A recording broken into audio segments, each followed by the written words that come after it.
Event organizers are not the only ones who've been planning for the World Equestrian Games. Officials have spent the last couple of years coming up with a strategy for keeping visitors safe and healthy. Kristen Kennedy shows us what's being done.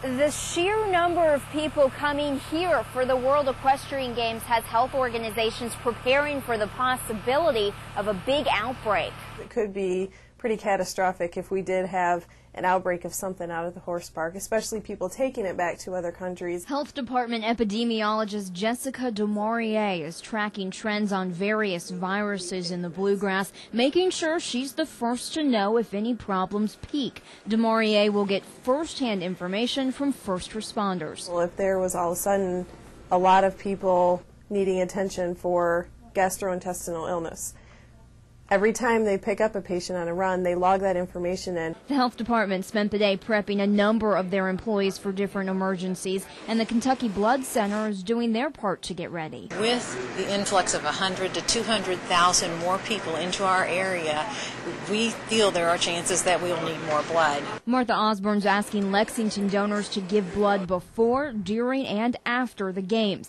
They want 500 more units than they normally keep on hand. This is just prudent. This is just something we should do in order to make sure it's there for any eventuality. A tent collapse out there, or the temporary stands that they have set up. I mean, in the event of injury, that's when I think it would be critical that they might want to have a good blood supply on hand. These organizations have spent 2, even 3 years putting their plans in place for these games. In Lexington, Kristen Kennedy, WKYT 27 News First. And UK Hospital is the official health care provider of these World Equestrian Games. They'll have nurses and doctors at the Kentucky Horse Park prepared to handle injuries, both big